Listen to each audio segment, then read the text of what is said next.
코스모스, 칼 세이건, 홍승수 옮김. 이 책은 텔레비전 시리즈와 함께 진화해왔다. 어떤 의미에서 서로가 상대방에게 기초를 제공했다고 하겠다. 이 책에 사용된 사파와 사진 대부분이 텔레비전 시리즈를 통해 많은 이들에게 공감을 불러일으켰던 영상물에서 따온 것이다. 하지만 이 책의 독자와 텔레비전 시리즈의 시청자가 서로 다를 수 있다는 점을 고려해서 책과 텔레비전 시리즈가 다른 각도에서 제작된 것도 사실이다. 책이 텔레비전에 비해 갖는 장점이 있다. 책의 경우 이해하기 어려운 부분이나 복잡한 개념이 나오면 독자는 그 부분을 반복해서 읽을 수 있다. 아주 최근에는 비디오 테이프나 비디오 디스크 기술의 발달로 텔레비전도 이러한 장점을 어느 정도 지니게 됐지만 아직 이 점에 있어서는 텔레비전이 책을 앞지를 수 없다. 제작 과정에서도 책이 텔레비전 프로그램 만들기보다 우리에게 자유를 더 많이 부여한다. 책에 주어진 장에 포함할 내용의 범위와 깊이는 필자가 마음대로 조정할 수 있지만 텔레비전 교양 프로그램이 58분 30초로 규정된 시간에 담아낼 수 있는 내용의 범위와 수준은 어느 정도 정해져 있을 수밖에 없다.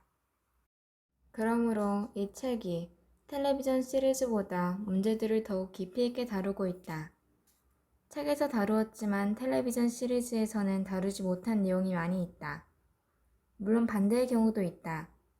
앨리스와 그녀의 동무들이 고중력과 저중력 상황에서 겪는 일련의 사건을 존 테니얼풍의 그림으로 그럴듯하게 설명해 놓았는데 그 그림이 텔레비전의 가혹한 편집 과정에서 과연 살아남을 수 있을지 집필 중인 지금도 확실하지 않다. 화가 브라운이 그린 애교 만점의 사파들이 이 책에서나마 그래도 보금자리를 마련할 수 있어서 여간 다행이 아니다. 우주 달력은 텔레비전 시리즈에서는 방영됐으나 이 책에서는 그대로 실을 수가 없었다. 굳이 이유를 밝힌다면 같은 내용이 에덴의 용이라는 나의 책에 들어있기 때문이다. 비슷한 이유에서 로켓의 아버지 로버트 고더드의 생애를 이 책에서 깊이 있게 다룰 수가 없었다. 브로카의 뇌라는 책의 한 장을 전적으로 그의 생애에 할애했기 때문이다. 하지만 텔레비전 시리즈의 매 편에 대응되는 장을 이 책에 담아놓았으며 안쪽의 내용이 크게 달라지지 않도록 애를 썼다. 나는 책의 한 장과 그에 대응하는 텔레비전 시리즈의 한 편이 서로의 내용을 이해하는데 하나의 상승작용을 할 것으로 기대한다. 독자의 이해를 돕고 독자에게 개념을 확실하게 전달하기 위하여 같은 내용의 주제를 여러 번 걸쳐 반복해서 다룬 경우가 있다. 처음에는 아주 가볍게, 그리고 뒤로 갈수록 점점 더 무겁게 말이다. 예를 들면 1장에서는 각종 천체들을 종합해서 전반적으로 소개하고 뒤에 가서 천체의 종류마다 하나씩 좀 더 집중적으로 다루었다. 같은 방식을 2장에서 등장하는 돌연변이, 효소, 핵산 등에 관한 주제를 다루는 데에서 볼 수 있다.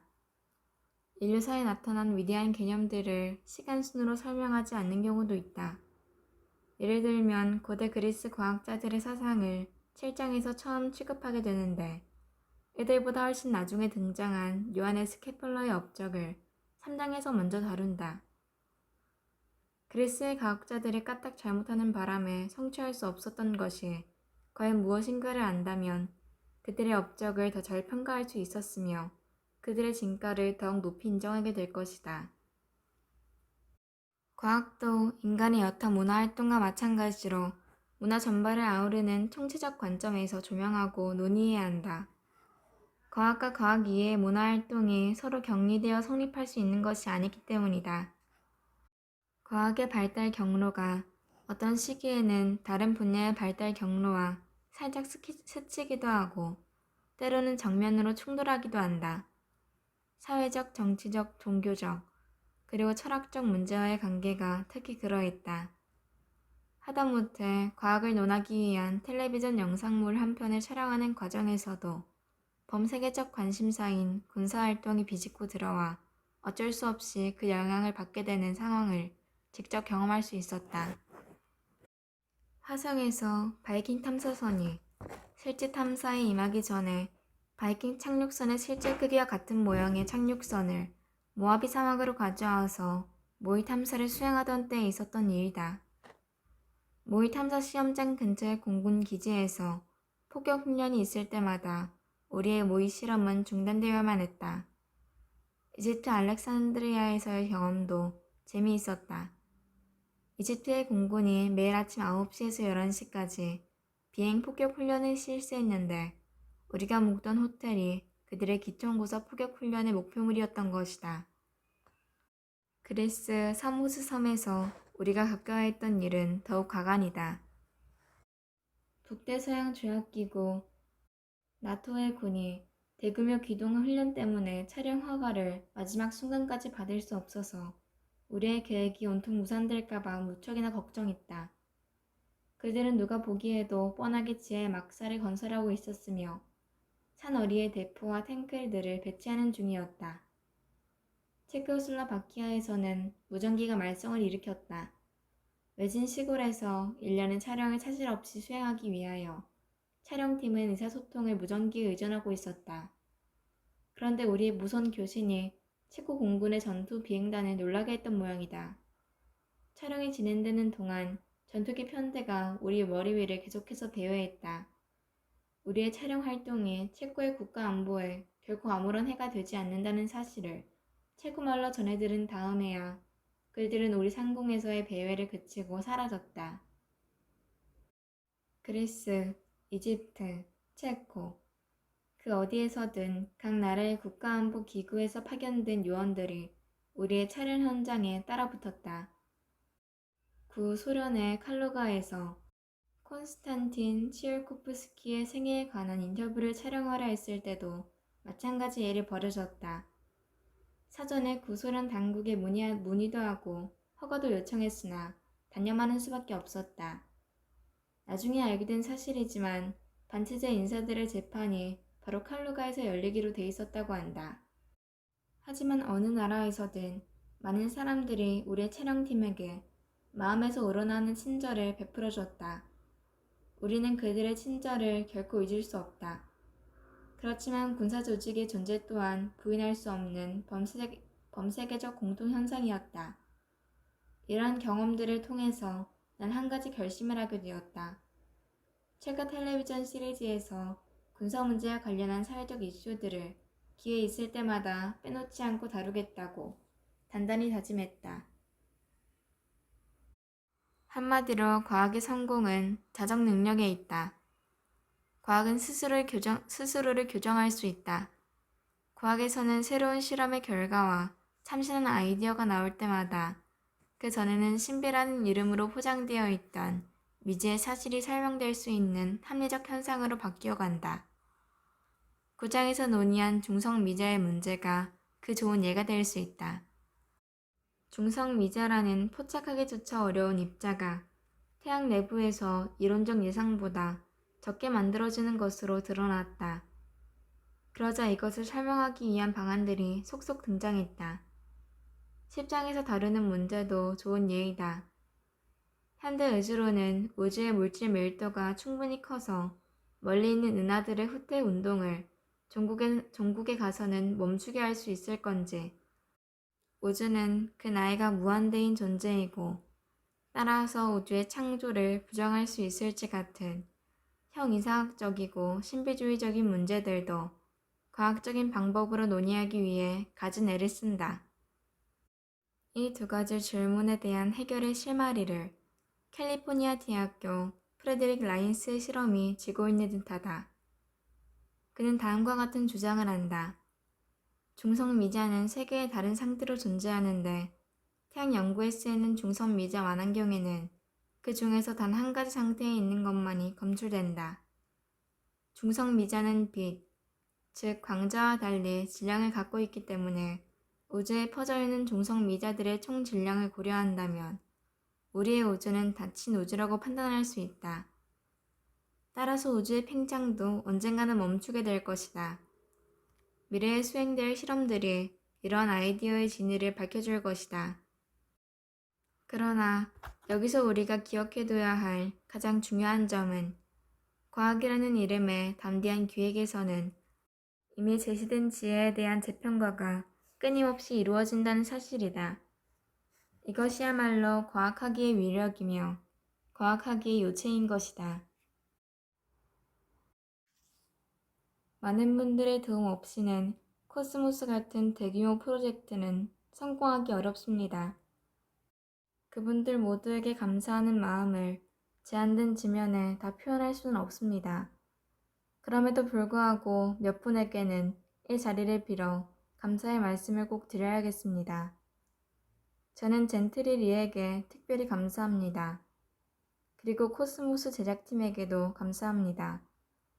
선임 프로듀서 제프리 헤인스 스타일스와 데이비드 캐너드, 그리고 연출가 에이드리언 멜런, 이 그분들입니다.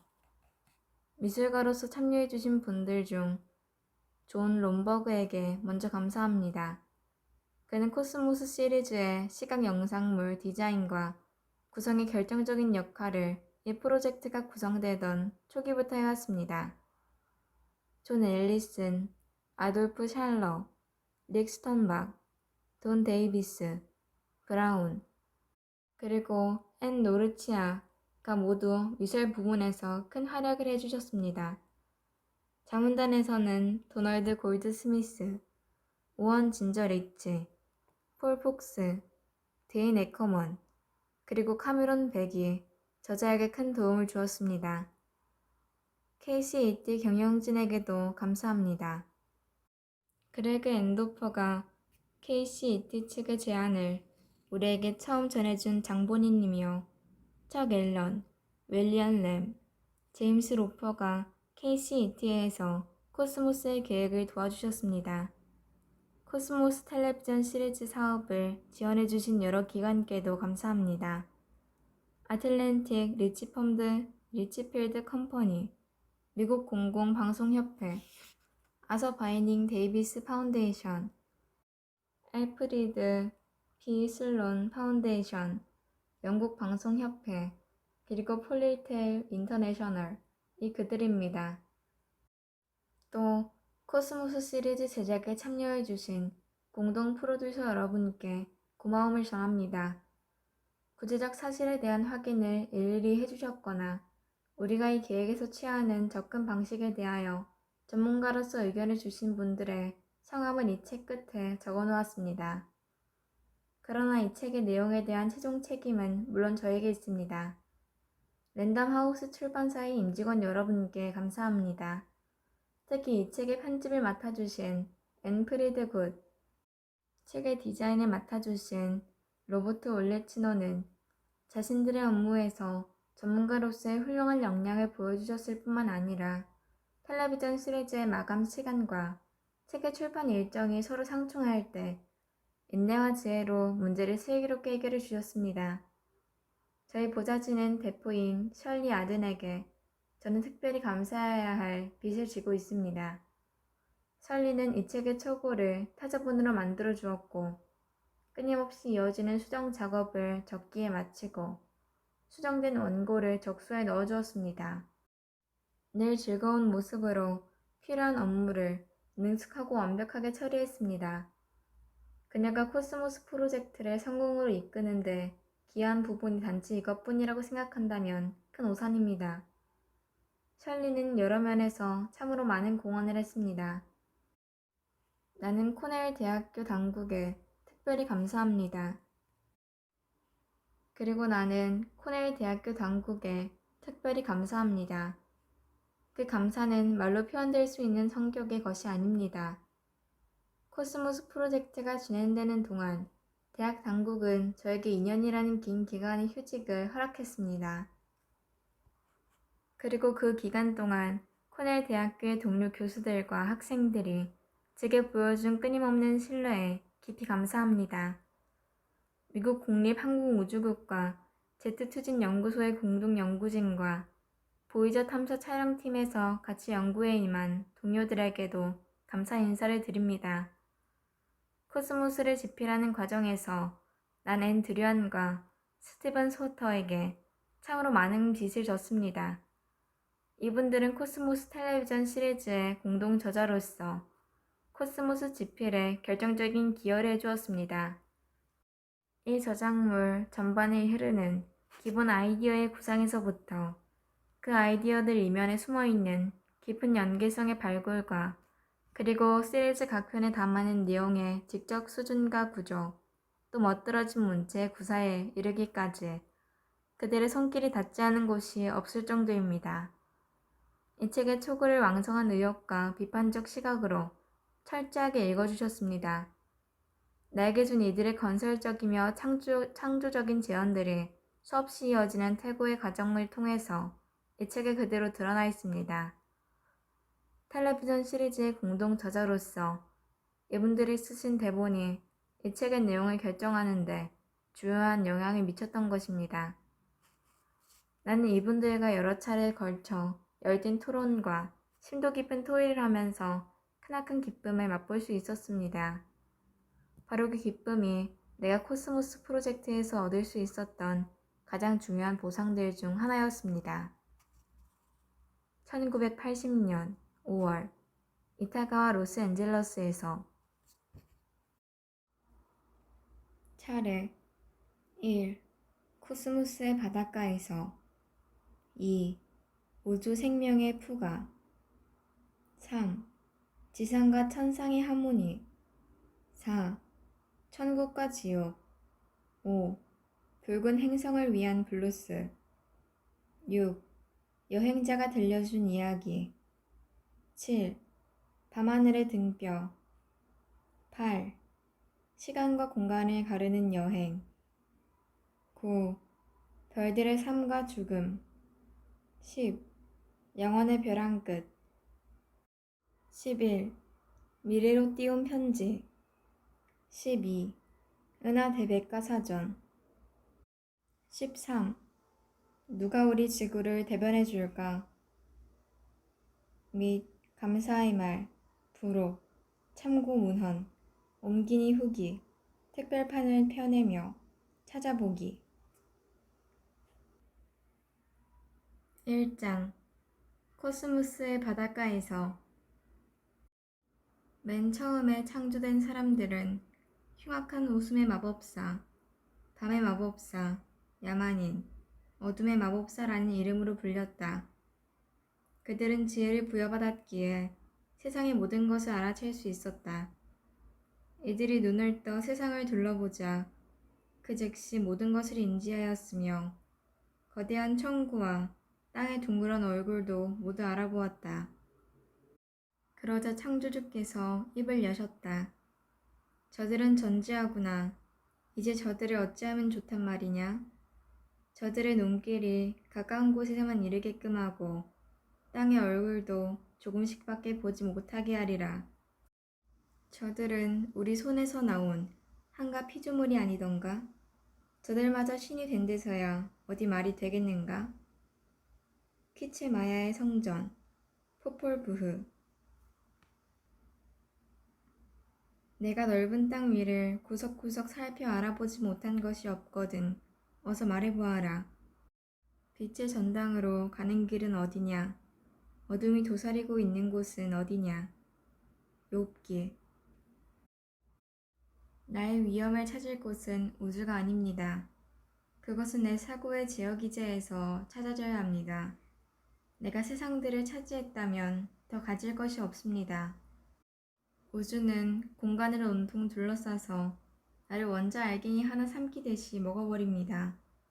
나는 생각함으로써 이 세상을 이해합니다. 블레즈 파스칼, 팡세. 알은 한정되어 있지만 무지에는 끝이 없다. 지성에 관한 한 우리는 설명이 불가능한 끝없는 무지의 바다 한가운데 떠있는 작은 섬에 불과하다. 세대가 바뀔 때마다 그 섬을 조금씩이라도 넓혀나가는 것이 인간의 의무이다. 토마스 헉슬리 1887년. 코스모스는 과거에도 있었고 현재에도 있으며 미래에도 있을 그 모든 것이다.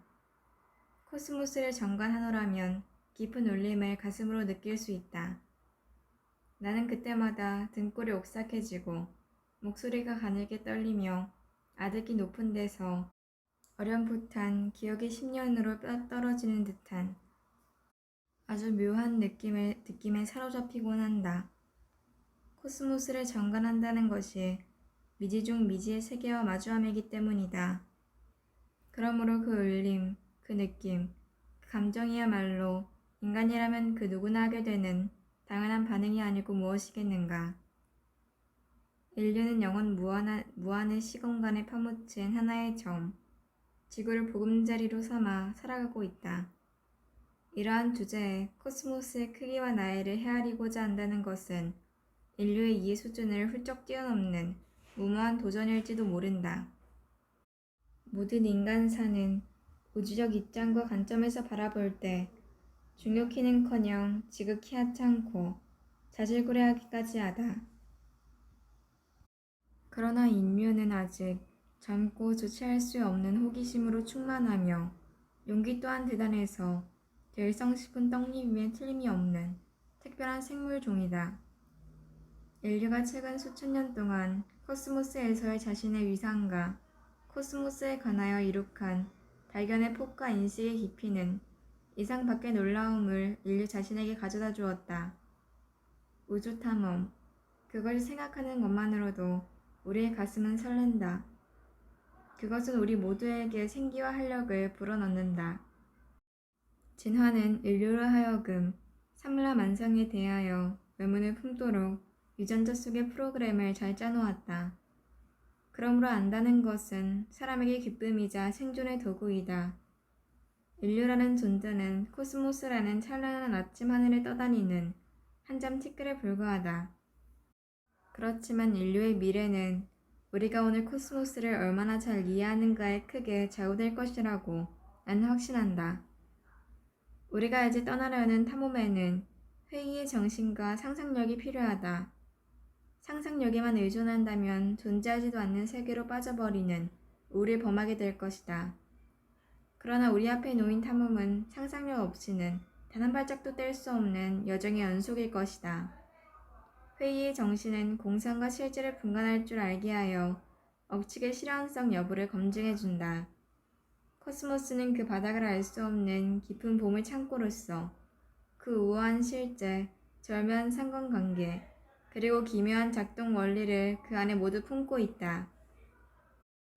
코스모스를 거대한 바다라고 생각한다면 지구의 표면은 곧 바닷가에 해당한다. 우주라는 바다에 대하여 우리가 알고 있는 것은 거의 대부분 우리가 이 바닷가에 서서 스스로 보고 배워서 알아낸 것이다. 직접 바닷물 속으로 들어간 것은 극히 최근의 일이다. 그것은 겨우 발가락을 적시는 수준이었다.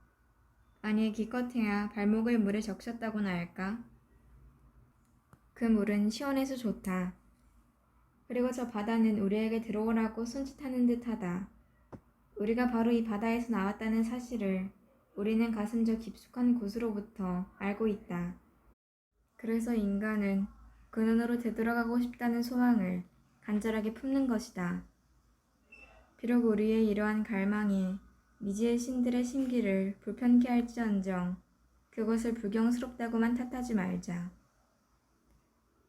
코스모스는 너무나 거대하여 우리가 통상 사용하는 길이 단위인 미터나 마일로는 도무지 그 크기를 가늠할 수가 없다.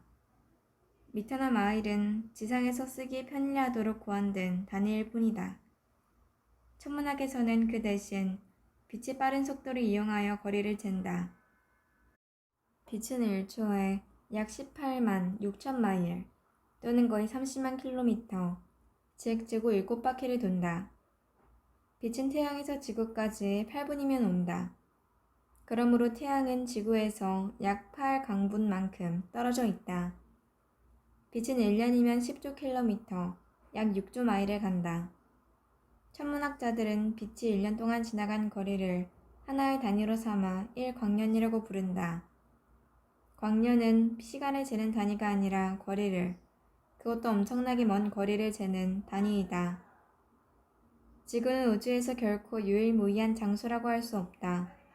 그렇다고 해서 우주 어디에서나 볼 수 있는 아주 전형적인 곳은 더더욱 아니다.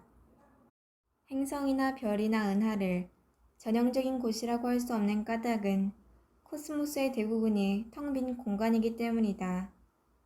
코스모스에서 일반적인 곳이라 할 만한 곳은 저 광대하고 냉랭하고 어디로 가나 텅 비어 있으며 끝없는 밤으로 채워진 은하 사이의 공간이다.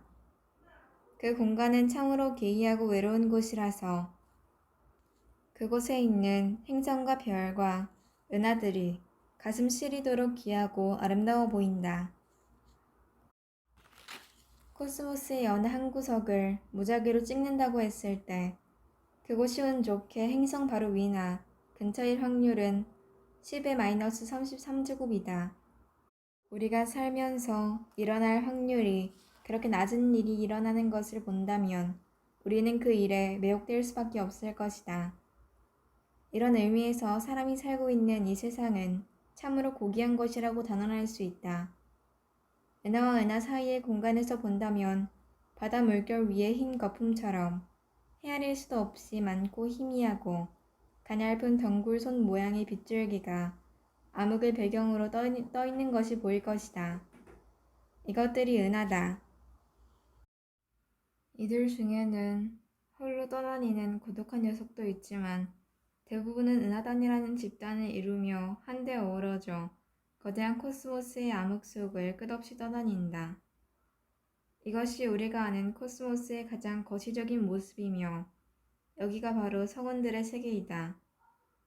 지구에서 80억 광년 떨어진 곳, 우리가 우주의 중간쯤으로 알고 있는 머나먼 저곳이 성운들의 세상이란 말이다. 은하는 기체와 티끌과 별로 이루어져 있다. 수십억 개에 이르는 별들이 무더기로 모여 은하를 이룬다. 별 하나하나가 누군가에게는 태양일 수 있다. 그러므로 은하 안에는 별들이 있고 세계가 있고 아마도 각종 생명이 번성한 자연기가 있고 지능을 소유한 고등 생물의 집단이 있으며 우주 여행을 자유자재로 할 수 있는 고도의 문명 사회들도 있을 것이다. 그러나 이처럼 은하를 멀리서 바라보면 은하가 아기자기한 것들을 모아놓은 하나의 예술 작품으로 보인다. 그것은 조개 껍데기나 산호 조각처럼 코스모스라는 바다에서 자연이 영겁의 세월에 걸쳐 조탁하여 만들어낸 예술품이다. 우주에는 은하가 대략 1000억 개 있고 각각의 은하에는 저마다 평균 1000억 개의 별이 있다. 모든 은하를 다 합치면 별의 수는 10의 11승 곱하기 10의 11승, 10의 22승계나 된다. 게다가 각 은하에는 적어도 별의 수만큼의 행성들이 있을 것이다. 이토록 어마어마한 수의 별들 중에서 생명이 사는 행성을 아주 평범한 별인 우리의 태양만이 거느릴 가능성은 얼마나 될까? 코스모스의 어느 한 구석에 숨듯이 박혀있는 우리에게만 어찌 그런 행운이 찾아올 수 있을까? 우리의 특별한 행운을 생각하는 것보다 우주가 생명으로 그득그득 넘쳐난다고 생각하는 편이 훨씬 더 그럴듯하다. 그러나 그것이 사실인지 아닌지를 우리는 아직 모른다. 우리는 이것을 알아내기 위한 탐험을 이제 막 시작했을 뿐이다. 80억 광년쯤 떨어진 곳에서는 우리 은하수 은하가 속해 있는 은하단이 있는지도 확인하기 힘들다. 그러니 태양이나 지구는 더 말할 나위 있겠는가? 그러나 현재까지 우리가 생명이 서식한다고 알고 있는 행성은 지구밖에 없다. 그렇지만 지구는 암석과 금속으로 이루어진 조그마한 바위 덩어리에 불과하다. 간신히 태양빛을 반사하고 있기에 조금만 멀리 떨어져도 그 존재를 알아볼 수 없다. 그러나 우리의 코스모스 항에는 지구의 천문학자들이 국부 은하군이라고 부르는 곳에 곧 다다른다. 국부 은하군은 지름이 몇백만 광년 정도 되고 열에서 20개의 은하들로 이루어져 있다. 그 중에서 유별나지 않은 아주 소박한 은하단이 하나 있다. 그리고 그 안에 M31이라는 은하가 있는데 지구에서는 안드로메다 자리에서 관측된다. M31은 별과 티끌과 기체가 모여서 거대한 바람개비 모양을 하고 있는 나선 은하로서 작은 위성 은하를 거느리고 있다. 이 두 개의 메소타원 은하를 붙들고 있는 힘이 중력인데 나를 의자에 앉아 있도록 붙들어주는 힘도 중력이다. 우주 어디에서나 똑같은 자연 법칙이 성립하는 것이다. 이제 우리의 여행은 지구로부터 200만 광년의 거리를 통과했다. M31 너머로 그와 비슷한 모양의 나선 은하가 하나 더 있다. 그것은 나선팔을 천천히 2억 5천만 년마다 한 번씩 돌리는 바로 우리 은하수의 은하이다. 이제 우리는 인류의 보금자리 지구에서 4만 광년쯤 떨어져 있는 곳에 와 있다. 그렇다면 지금부터 우리는 은하수 은하의 중력에 붙잡혀 은하 중심부로 끌려갈 것이다. 그러나 우리의 목표는 지구이므로 은하수 은하의 가장자리 나선팔 한쪽 끝 은하 변두리에 이름 없는 장소로 방향을 돌려야 한다. 나선팔 안은 물론이고 나선팔과 나선팔 사이를 지나다 보면 스스로 빛을 내는 별들의 모인 지극히 아름다운 집단들이 우리에게 깊은 인상을 남기며 우리 곁을 스쳐 지나간다. 그 집단들 중에는 비눗방울처럼 가냘프게 생겼으며 태양 1만 개 또는 지구 1쪽이나 들어갈 수 있을 만큼 어마어마하게 큰 것들도 있다. 또 천체들 중에는 크기는 작지만 그 밀도는 납의 100조배나 되는 것도 있다. 태양처럼 홀몸인 별도 있지만 동반선과 함께하는 별이 더 많다. 별들은 주로 두 별이 상대방 주위를 도는 하나의 상성계를 이룬다. 그리고 겨우 별 셋으로 이루어진 상성계에서 시작하여 연암은 별들이 엉성하게 모여있는 성단, 수백만 개의 구성원을 뽐내는 거대한 구산 성단까지 천차만별의 행성계들이 은하에 있다. 쌍성계들 중에는 두 구성별이 맞닿을 정도로 가까워 상대방 별의 물질을 서로 주고받는 근접 쌍성계들도 있다. 대부분의 쌍성계에서는 두 별이 태양과 목성 정도의 거리를 두고 서로 멀리 떨어져 있다. 초신성같이 저 혼자 내는 빛이 은하 전체가 내는 빛과 맞먹을 만큼 밝은 천체가 있는가 하면 블랙홀과 같이 겨우 몇 킬로미터만 떨어져도 보이지 않는 어두운 별이 있다. 밝기만 보더라도 일정한 빛을 내는 별이 있는가 하면 불규칙하게 가물거리는 별이 있고 틀림없는 주기로 깜빡이는 별도 있다. 우아하고 장중하게 좌절하는 별이 있는 반면 팽이같이 지나치게 빨리 돌다가 제 형체마저 찌부러뜨린 별도 있다.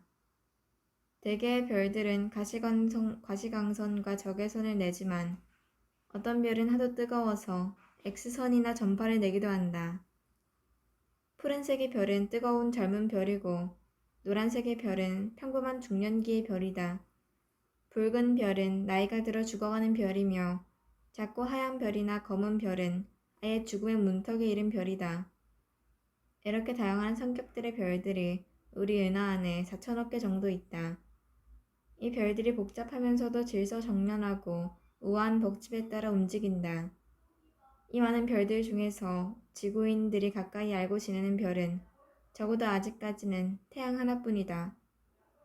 항성계들은 이웃 항성계와 수광년의 거리를 사이에 둔 채로 격리되어 있다.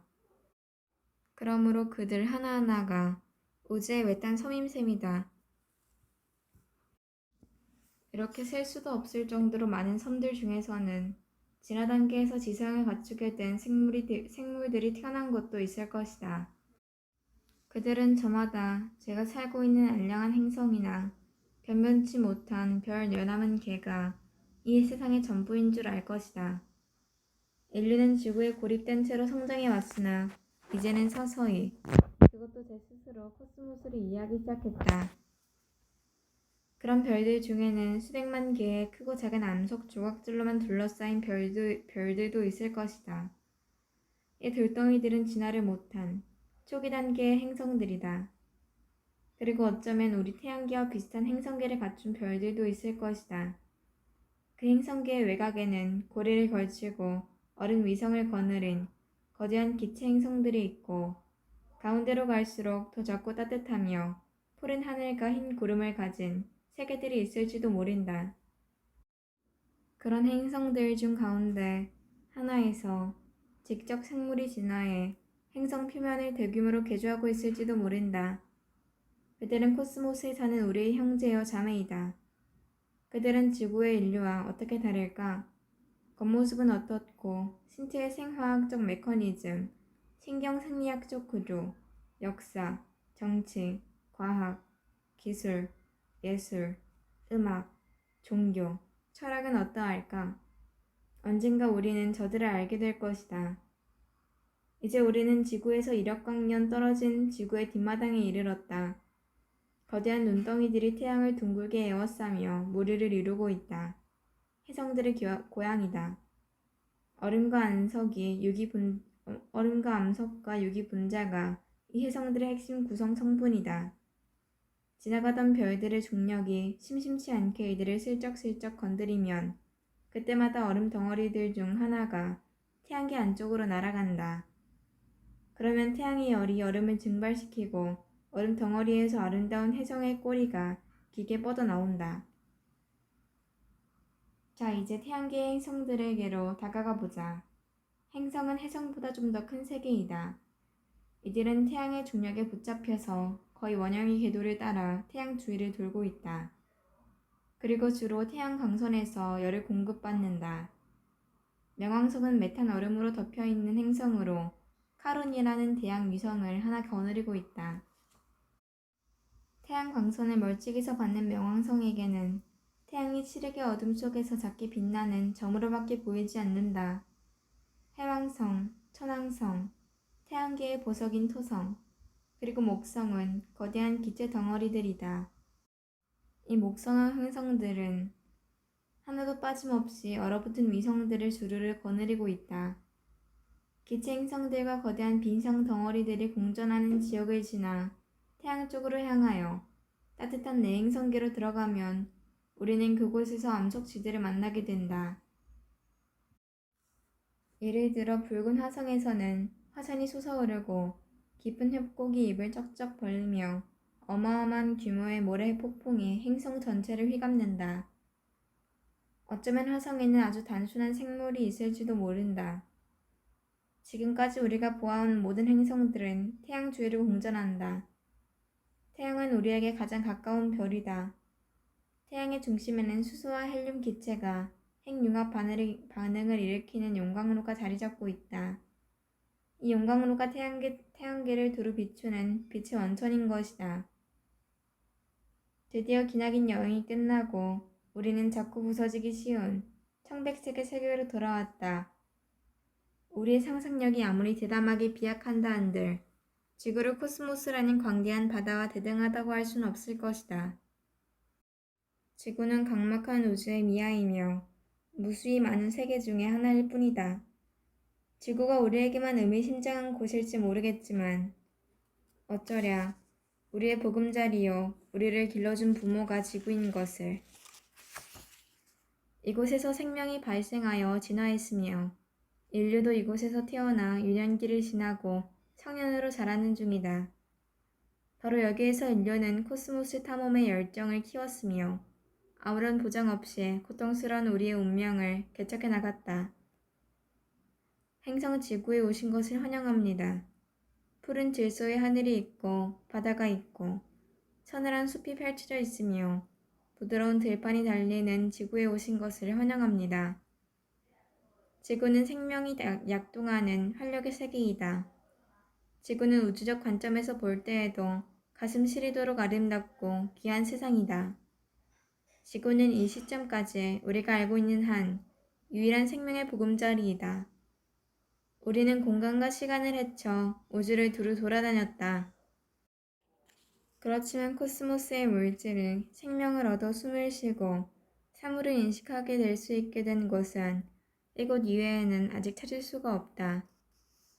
이곳은 확실히 물질이 인식의 주체가 될 수 있었던 곳이다. 이와 비슷한 세계가 우주 곳곳에 흩어져 있겠지만 그곳들은 우리가 앞으로 찾아야 할 희망의 대상이다. 위대한 탐험은 바로 여기, 지구에서 시작될 것이다. 인류가 값비싼 대가를 치르면서 100만 년 이상의 긴 세월에 걸쳐 걷어들이고 축적해놓은 지혜로 우주 탐사의 문을 열 수 있었던 곳이 바로 여기 지구란 말이다.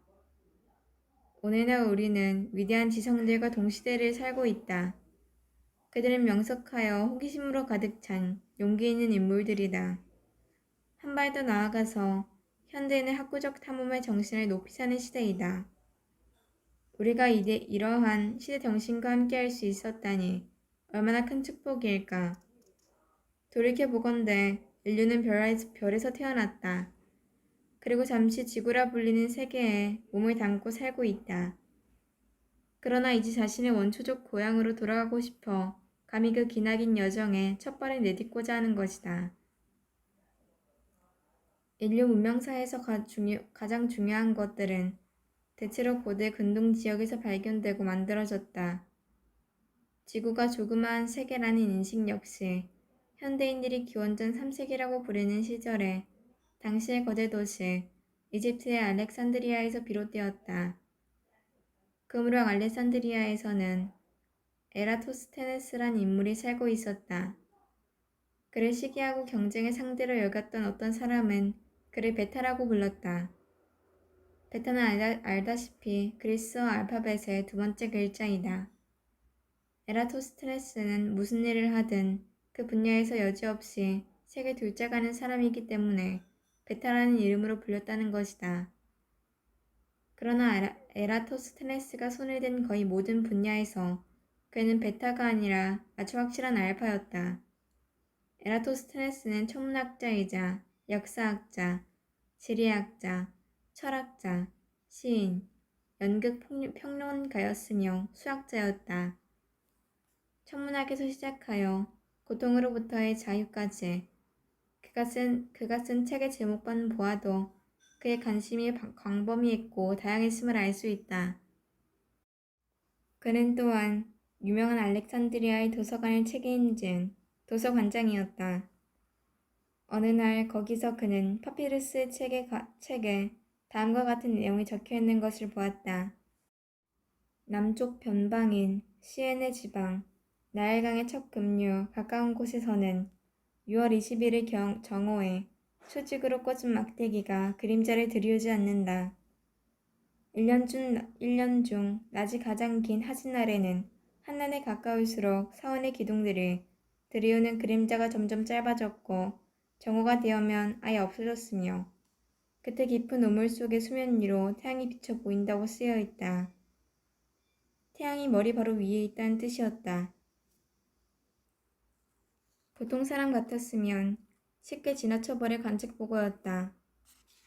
나무 막대기, 그림자, 우물 속에 비친 태양의 그림자, 태양의 위치처럼 단순하고 일상적인 일들이 무슨 중요한 의미를 품고 있으랴. 그러나 에라토스테네스는 과학자였다. 그는 이렇게 평범한 사건들을 유심하게 봄으로써 세상을 바꾸어 놓았다. 어떻게 보면 세상이 다시 만들어졌다고 해도 과언이 아니다. 에라토스테네스는 실험 정신이 강한 학자였다. 그는 실제로 알렉산드리아에서 막대를 수직으로 꽂고 그 막대가 6월 21일 정오에 그림자를 들이우는지 직접 조사하였다. 결과는 그림자가 생긴다였다. 이에 에라토스테네스는 어떻게 똑같은 시각에서 시에네에 꽂힌 막대기는 그림자를 들이우지 않는데 그보다 더 북쪽에 있는 알렉산드리아에서는 그림자를 만드는지 장문해 보았다. 땅바닥에 고대 이집트의 지도를 그려놓고 똑같은 길이의 막대기 둘을 구해다가 하나는 알렉산드리아에 다른 하나는 시에네의 수직으로 세워놓았다고 치자. 어느 때이든 간에 각각의 막대가 그림자를 전혀 들이우지 않는 시각이 있을 것이다. 지구가 평평하다는 사실을 전제한다면 그것은 쉽게 이해할 수 있다. 그건 그때 태양이 바로 머리 위에서 비춘다는 뜻이기 때문이다. 만약 두 막대가 동시에 똑같은 길이의 그림자를 들이운다면 그건 역시 평평한 지구에서는 말이 된다. 태양 광선이 두 막대를 비스듬히 쪼이되 그 비치는 각도가 똑같다는 뜻이다. 그러나 같은 시간에 CNA의 막대에는 그림자가 생기지 않는데 알렉산드리아에는 그림자가 생기는 이유는 무엇 때문일까? 에라토스테네스가 보아하니 나올 수 있는 유일한 해답은 지구의 표면이 공면이라는 것이었다. 뿐만 아니라 그 공면에 구부러지는 정도가 크면 클수록 그림자 길이의 차이도 클 것이었다. 태양이 워낙 멀리 떨어져 있기 때문에 지구의 다다른 태양 광선은 지구 표면 어디에서나 평행하게 떨어진다. 따라서 태양 광선에 대해 각기 다른 각도로 세워져 있는 두 막대는 서로 길이가 다른 그림자를 들이우게 된다. 그림자 길이의 차이로 따져보니 알렉산드리아에서와 시에네는 지구 표면에 따라 7도 정도 떨어져 있어야 했다. 다시 말해서 두 막대의 끝을 지구 중심까지 뚫고 들어가도록 연장한다면 두 막대의 사이값이 7도가 된다는 뜻이었다. 지구 둘레 전체가 360도이므로 7대는 전체의 50분의 1 정도이다. 에라토스테네스는 사람을 시켜 시에네까지 걸어가게 한 다음 그 거리를 보폭으로 재봤기 때문에 시에네가 알렉산드리아에서 대략 800km 떨어져 있다고 알고 있었다. 800km의 50배이면 4만 km. 이것이 바로 지구의 둘레인 것이다. 제대로 나온 답이었다. 그때 에라토스테네스가 사용한 도구라고 할 만한 것은 막대기, 눈, 발과 머리, 그리고 실험으로 확인코자 하는 정신이 전부였다. 그 정도만 가지고 에라토스테네스는 지구의 둘레를 겨우 몇 퍼센트 오차로 정확하게 추정할 수 있었던 것이다. 2200년 전의 실험치고는 대단한 성과를 거둔 셈이다. 따라서 에라토스테네스는 인류 역사상 처음으로 한 행성의 크기를 정확하게 측정한 사람이라고 할 수 있을 것이다.